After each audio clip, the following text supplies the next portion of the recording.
오늘 본문에서는 예수님께서 비유로 제자들을 가르치는 장면이 나오고 있습니다. 항상 예수님께서 제자들을 가르치실 때 자주 쓰는 것이 바로 비유를 쓰셨습니다. 비유를 쓰신 이유는 주님께서 주님의 가르침이 제자들이 잘 이해하지 못할 때 아주 쉽게 이해할 수 있도록 가르치는 하나의 방법이었습니다. 제자들은 육신의 몸을 입고 육신적인 생각을 하면서 살아가는 사람들이었기 때문에 하나님의 나라, 천국, 그리고 영적인 세계에 대해서 말할 때 그들은 잘 이해할 수가 없었습니다. 그렇습니다. 대중에 속한 사람이 영에 속한 이들을 알 수가 있습니다.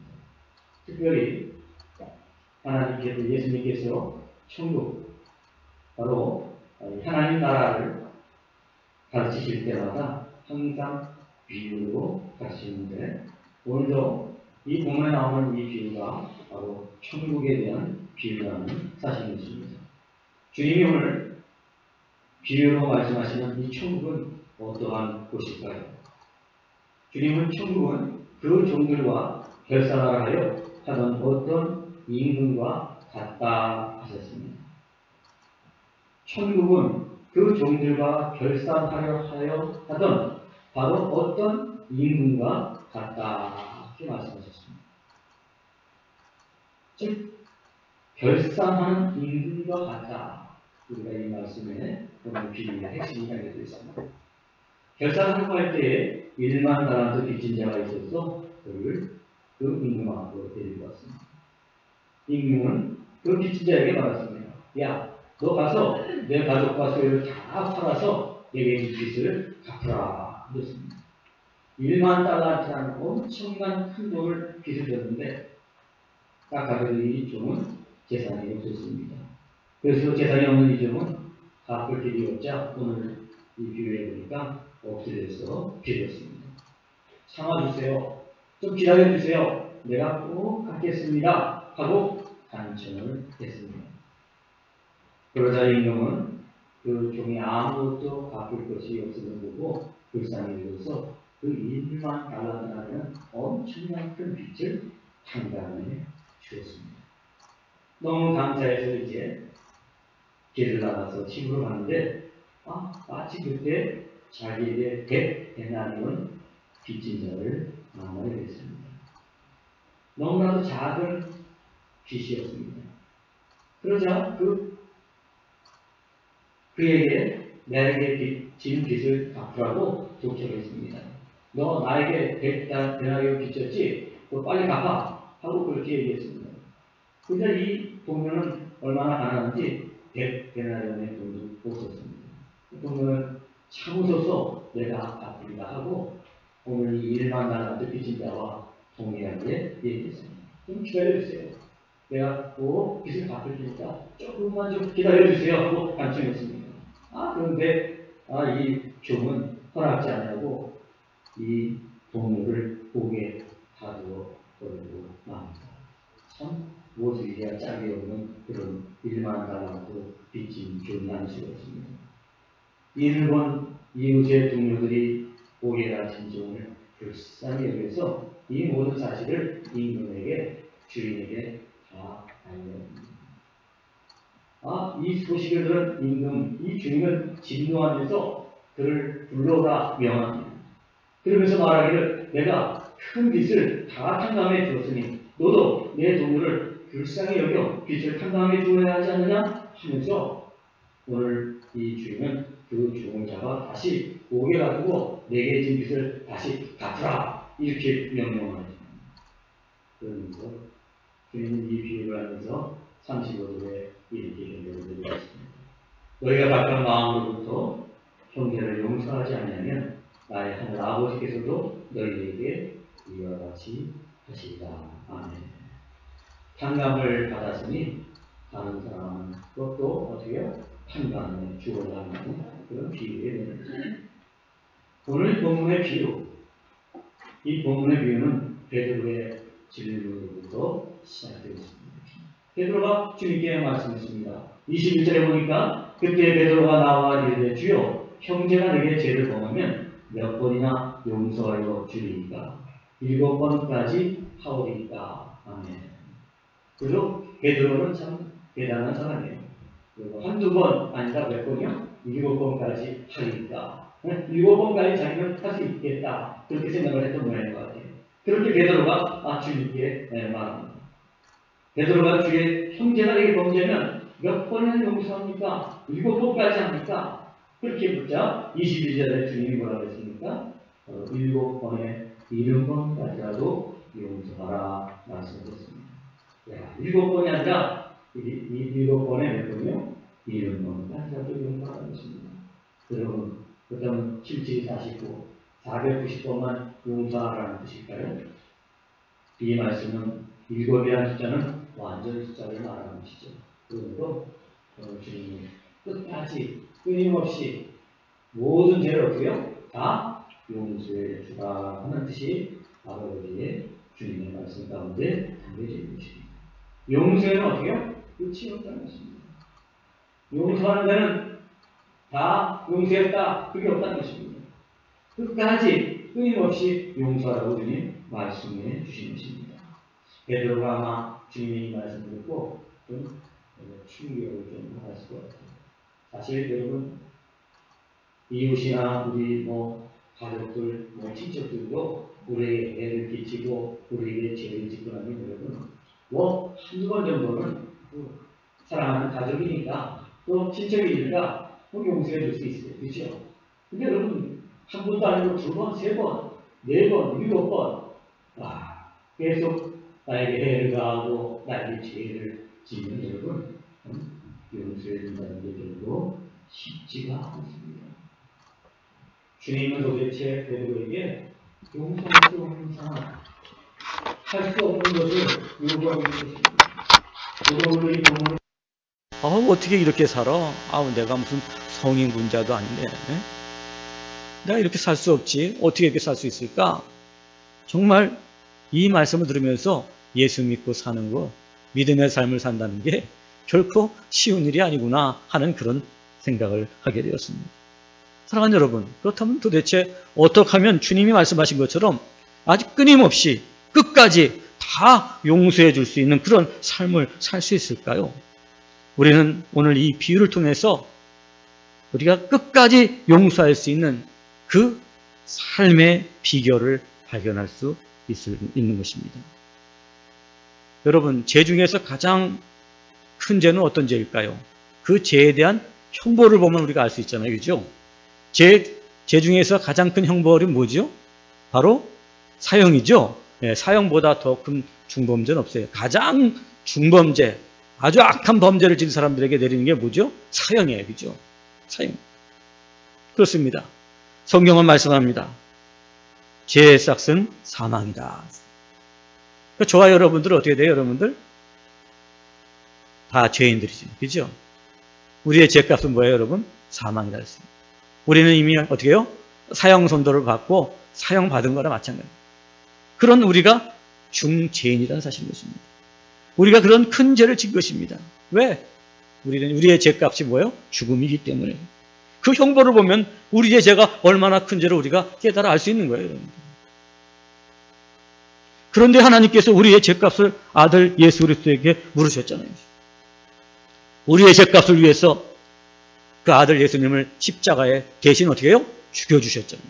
우리가 죽어야 되는데 누가 죽으셨어요? 예수님이 죽으셨다는 것입니다. 그래서 누구든지 십자가에 달리신 예수님을 믿으면 어떻게 돼요? 우리의 모든 사형에 해당되는 이 죄값이 어떻게 해요? 다 깨끗하게 해결됩니다. 죄 용서함을 받았다는 것입니다. 우리는 엄청난 큰 죄를 어떻게 해요? 용서받은 거예요. 예수를 믿는다. 그렇게 우리가 고백하는 순간에 뭐예요? 우리는 하나님으로부터 말할 수 없는 큰 죄를 용서받은 거예요. 큰 죄를 용서받았다는 것은 아주 큰 용서를 받은 자라는 사실이에요. 그것에 동의하는 거예요, 여러분들. 우리가 예수를 믿는다 할 때 그 믿음이 뭘까요, 여러분들? 나는 나의 큰 죄를 용서받는 큰 용서를 받은 자입니다. 이걸 고백하는 거예요. 그걸 믿는 거예요, 여러분. 다른 게 믿음이 아니에요, 여러분. 나는 정말 죽을 죄인인데 그 죄값을 용서받았습니다. 이것보다 더 큰 용서가 어디 있습니까? 이것보다 더 큰 은혜가 어디 있습니까? 그렇습니다, 여러분. 우리가 형제를 끝까지 용서할 수 있는 능력은 바로 내가 얼마나 큰 용서를 받은 자인 것을 아는 거예요. 깨달은 거예요. 깨달아야 되는 거예요. 내가 사형에 해당되는 죄를 용서받은 자라는 사실을 알 때 우리는 형제와 이웃에게 내게 잘못한 일에 대해서 용서 못할 것이 없다는 것이죠. 용서의 힘은 뭐예요, 여러분들? 내가 받은 용서가 얼마나 큰 용서인지를 깨닫는 것입니다. 그게 바로 용서의 힘입니다. 그것을 깨달을 때 우리는 형제를 어떻게 해요? 무한히 용서할 수 있는 능력을 갖게 됩니다. 그 은혜, 나의 큰 용서를 받은 자라구나 하는 사실을 깨달을 때 우리는 용서 못할 이웃이 없다는 사실에 도달하게 되는 것입니다. 사랑하는 여러분, 오늘 비유에서 1만 달란트 탕감받은 이 종은 자기가 1만 달란트를 탕감받았다는 이 사실을 어떻게 해요? 잊어버렸기 때문에 그 데나리온 빚진 자를 그것을 갚으려고 옥에 가두었단 말이에요. 100데나리온의 빚을 졌어? 야, 내가 조금 전에 1만 달란트 빚진 것을 다 탕감받았잖아. 아유, 그런데 100달러 빚는지 넉넉히 용서해 줄 수 있어요. 자기가 받은 그 탕감의 은혜를 알지 못하고 깨닫지 못했기 때문에 결국은 100데나리온 자기에게 빚진 자를 탕감해 주지 않고 옥에 가두는 이 미련한 일을 하게 된 거예요. 왜 탕감을 못했을까요? 자기가 큰 탕감을 받았다는 사실을 어떻게 해요? 잊어버렸어요, 그만큼. 사랑하는 여러분, 오늘도 저와 여러분들이 1만 달란트 받은 자처럼 이웃에 대해서 우리가 정죄하고 판단하고 미워하고 그럴 때 여러분 꼭 생각해 보시기 바랍니다. 우리가 얼마나 큰 용서를 받은 자인다는 사실을 잊어버리고 사는지. 그것을 잃어버릴 때 우리는 여러분 이웃을 용서할 수 없게 됩니다. 이웃을 용서할 수 있으면 뭐냐? 내가 용서받은 자고 나는 말할 수 없는 큰 용서를 받은 자라는 사실을 우리가 깨달을 때 우리는 이웃의 어떠한 범죄에도 이웃이 나에게 어떠한 해를 끼칠지라도 그를 넉넉히 용서해 줄 수 있는 줄로 믿습니다. 용서는 용서를 받아본 사람만이 용서할 수 있습니다. 용서할 수 있는 능력이 나에게 있는 게 아닙니다. 이미 주어진 게 아니라 태어날 때부터 갖고 있는 게 아닙니다. 여러분. 십자가에서 그 용서를 경험한 사람들만이 예수님으로부터 그 용서의 은혜를 체험한 사람만이 바로 다른 사람을 용서해 줄 수가 있고 용납하고 이해하고 받아들일 수가 있게 되는 것이죠.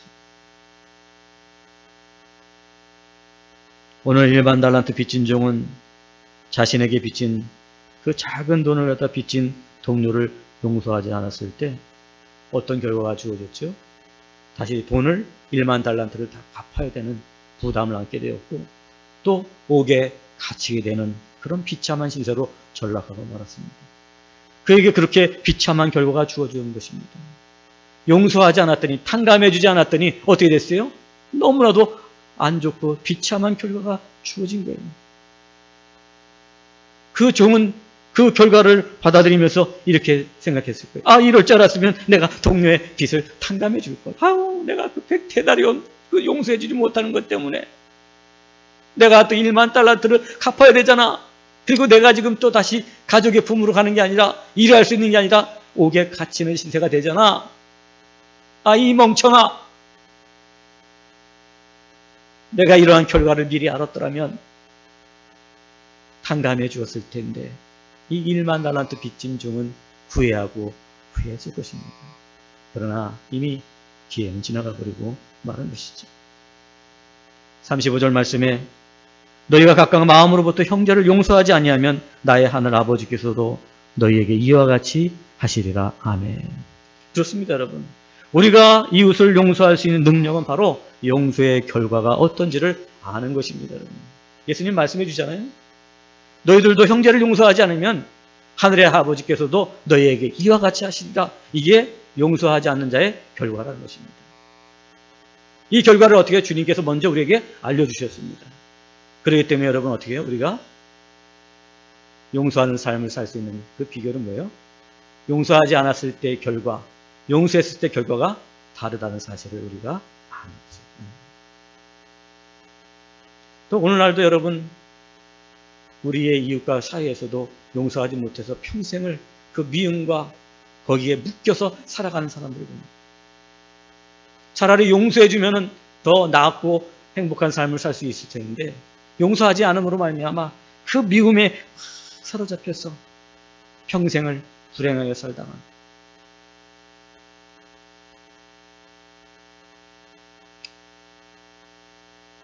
제가 들은 얘기지만은 어떤 교회에서는 성도들도 참 교회 안에서 신앙생활하고 헌신하다 보면 서로 맞지 않아서 서로 싸우기도 하고 뭐 아주 정말 심각하게 싸우기도 하고 또 뭐 재직들이 서로 뭐 또 이견이 있을 수 있으니까 충돌할 수 있지. 아무튼 그 중직자도 결국은 교회 안에서 같이 일을 하다가 그냥 두 집이 그냥 너무 충돌을 합니다. 그 남편 또 아내 뭐 제가 직분은 다 얘기하지 않겠습니다만은 그냥 그래도 이게 교회 안에서 신앙생활하면서 서로 용서하고 화해하고 하나 돼서 가는 것이 예수 믿고 천국 생활을 하는 건데 그 갈등과 그것을 용서하지 못하는 마음으로 평생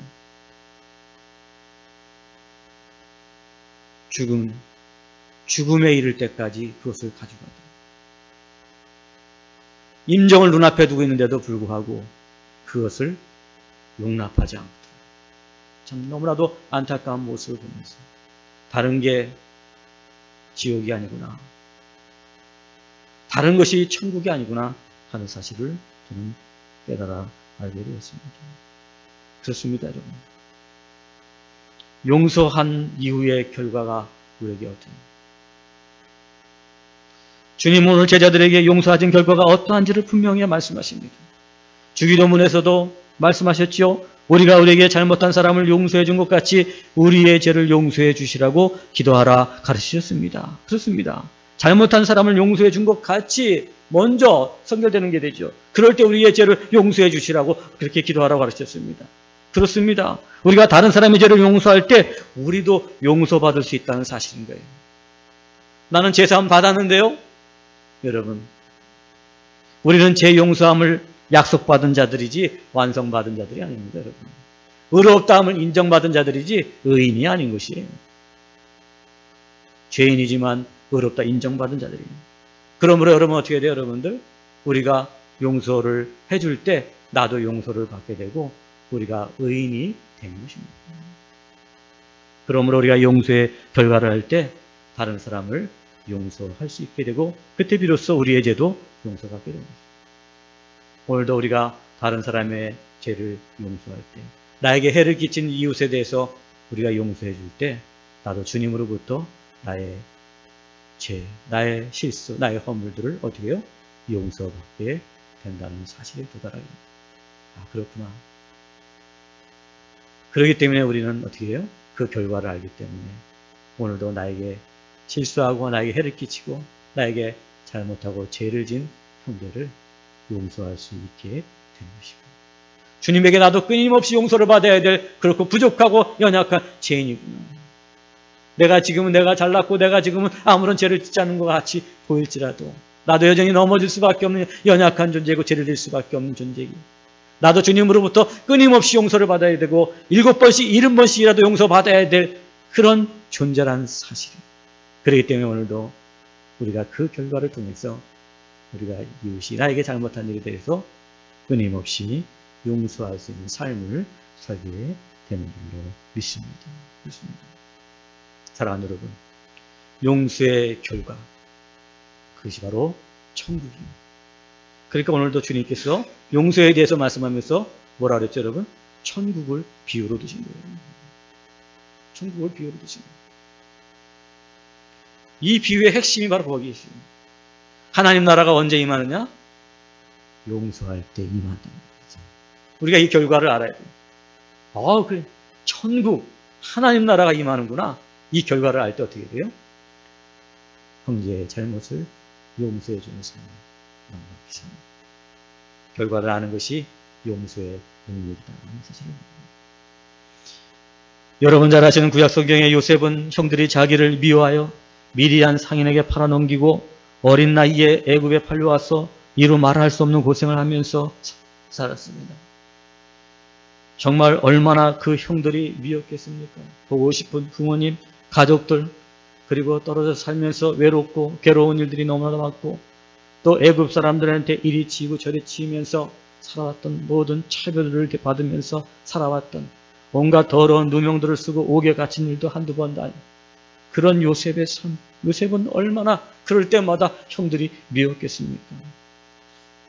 정말 내가 언젠가 만나면 내 형들에게 내가 잘되고 힘을 가져서 원수를 갚아야 될 거예요.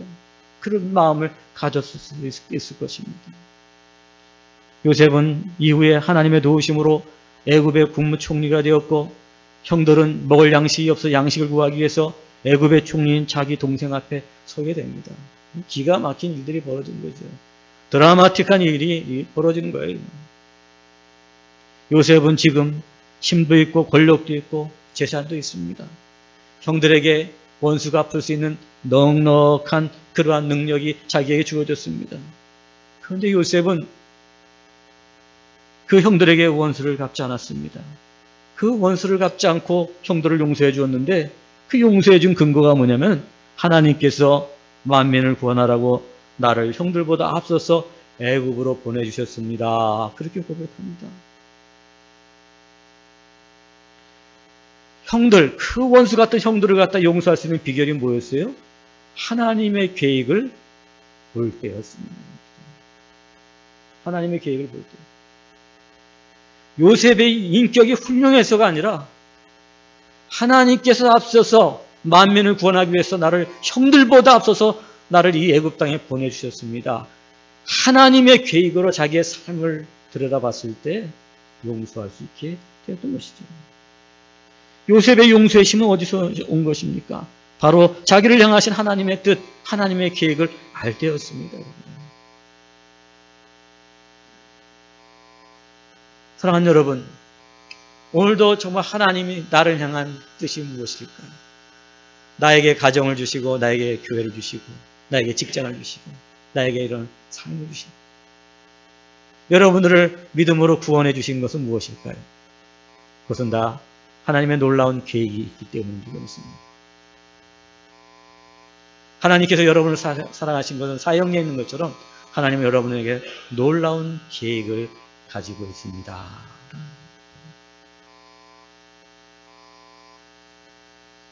오늘 주님은 제자들에게 용서를 가르치시면서 천국을 비유로 들고 있잖아요. 천국은 어떤 것입니까, 여러분? 죄 없는 의인이 있는 것이 아니라 용서가 있는 나라, 용서가 있는 나라, 그죠? 탕감해주는 나라, 그것이 천국이에요. 용서해주는 나라가 있다. 용서가 있다는 건 뭐예요? 죄와 허물이 있는 것을 말하는 거예요, 그죠? 죄와 허물이 있는 곳인데 뭐가 있어야 돼요? 용서가 있는 나라가 바로 천국이라는 거예요. 사랑하는 여러분, 하나님께서 나를 통해서 내 가정을 하나님 나라로 만들려고 하는 계획이 있어요. 그 하나님 나라가 뭐죠? 하나님이 통치하시는 게 뭐죠? 그 천국이 뭐고 하나님 나라가 무엇이죠, 여러분들? 다 우리가 부부지간에 부모 자식 간에 다 부족하고 허물이 많잖아요. 그죠? 또 때로는 여러분 실수하고 죄를 질 수도 있어요. 우리 자녀들도 마찬가지예요. 그거 어디에요, 여러분? 하나님께서 나를 통한 계획이 있어요. 그 계획은 하나님께서 나를 통해서 내 가정을 믿음으로 세우라고. 우리가 그 계획을 알 때 어떻게 돼요? 부부지간에도 그리고 부모 자녀지간에도 잘못한 것이 있을 때 넉넉히 용서해 주는 거예요. 세상에서 이걸 믿는다고 해서도 완전한 가정이 없어요, 여러분. 뭐 목회자의 가정도 완전한 가정이 없어요. 다 실수가 있고 문제가 있어요. 그런데 여러분, 그 가정에 어떻게 하나님의 나라가 임하죠? 그 가정에 어떻게 구원의 역사가 나타나죠? 바로 용서입니다. 죄와 허물을 덮어주는 용서가 있을 때. 사랑하는 여러분, 그러므로 용서의 힘은 어디서부터 오는 거죠? 나를 통한 하나님의 계획을 알고 그 하나님의 뜻을 알 때 여러분 어떻게 해요? 용서할 수 있는 거예요. 때로는 그렇잖아요, 여러분들. 도저히 용서가 안 돼. 남편을 향했어. 아내를 향했어. 내 자녀를 향했어. 어떻게 이럴 수가 있어? 용서가 안 돼. 그런 일들이 우리의 삶 속에서도 한두 번은 있기 마련이지. 그래서 그것 때문에 정말 그 용서하지 못하는 마음에 사로잡혔어요. 내 마음이 지옥 같은 그런 삶을 살 때가 종종 있을 때가 있잖아요. 그런데 우리가 그 어떤 그것을 벗어나서 용서해 줄 수 있는 마음을 갈 수 있습니다. 바로 하나님의 계획. 여러분, 우리는 요셉보다 그래도 낫잖아요. 그죠? 우리의 형제는 요셉의 형제들보다 낫잖아요. 그래도. 그렇습니다. 나를 향하신 하나님의 놀라운 계획을 우리가 붙잡고 깨달을 때 우리는 가족과 그리고 교회 안의 성도들 간의 모든 허물과 죄를 넉넉히 용서해 줄 수 있고, 또 직장에서 사회에서 여러분이 만나는 불신 이웃들과의 관계 속에서도 용서해 줄 수 있습니다. 그들이 다시 여러분 앞에 섰을 때 하나님께서 당신을 구원하기 위해서 나를 먼저 이곳에 있게 하고 그 해를 당하게 해 주셨습니다. 고백합니다. 그런 계획을 할 때 우리는 넉넉히 이웃을 용서해 줄 수가 있게 되는 것이죠. 구약 성경에 노아는 술에 만취하여 하체를 드러내고 잠을 드는 것을 보고 함이 나가서 두 형제에게 알렸습니다. 아야, 지금 아버지가 그냥 빨개 벗고 지금 술 취해가지고 저기 자고 있어. 아유, 창피해 죽겠어. 그런 말을 듣자 나머지 두 아들인 셈과 야벳은 뒷걸음질 쳐서 들어가서 아버지의 하체를 가려주었습니다. 나중에 노아가 잠이 깨어서 일어나서 볼 때 함은 저주하고 셈과 야벳은 축복하였습니다. 여러분, 이 메시지에서 주는 것은 뭘까요? 아버지의 허물을 덮어주는 것, 그것을 통해서 구원이 흐르고 있다는 사실을 성경이 우리에게 말씀해 주고 있는 것이죠. 우리가 자녀로서 부모의 허물을 볼 수도 있잖아요. 어떻게 부모가 이럴 수가 있어? 용서가 안 돼. 자, 여러분, 어떻게 돼요?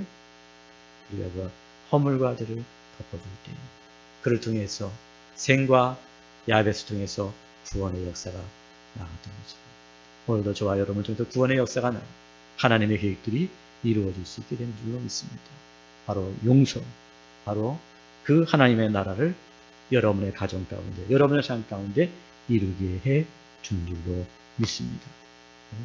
천국은 여러분 죄가 없는 것이 아니라 용서가 있는 것이다 말했습니다. 그 용서를 통해서 어떻게 돼요? 천국이 임한다. 오늘 주님은 비유로 우리에게 말씀해 주고 있습니다. 용서가 천국을 이 땅에서도 맛보게 하는 비결이에요. 천국이 어디 있지요? 용서하는 삶에 있는 거예요, 여러분들. 천국을 보여주세요. 용서하는 데 있는 거예요. 하나님을 보여주세요. 내가 용서하는 거예요, 여러분들. 왜? 하나님 우리를 용서하신 거죠. 하나님 나라를 보여줄까요? 용서하는 거예요. 용서가 하나님의 나라의 속성이거든요, 여러분. 사랑하는 여러분, 예수 믿고 구원받은 후에 이 땅에서도 천국을 누리며 살기로 합니까? 죽어서 가는 그런 천국도 있지만 이 땅에서도 그 하나님 나라가 임하고 그래서 그 천국을 누리며 맛보며 살기로 원합니까? 기쁨 가운데 살기로 원합니까? 그렇다면 여러분, 내가 받는 용서를, 내가 받았던 용서를 기억하시기 바랍니다. 그 용서한 결과가 어떤지를 기억하시기 바랍니다. 나를 향하신 하나님의 계획이 무엇인지를 발견하시기를 바라겠습니다.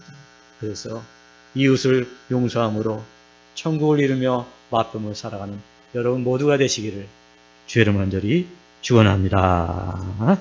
기도하시겠습니다. 하나님 아버지의 용서를 통하여 천국을 맛보며 살아가는 저희 될 수 있도록 인도하여 주시옵소서. 예수님의 이름으로 기도 올리옵나이다. 아멘. 찬송가 218장 부르십니다.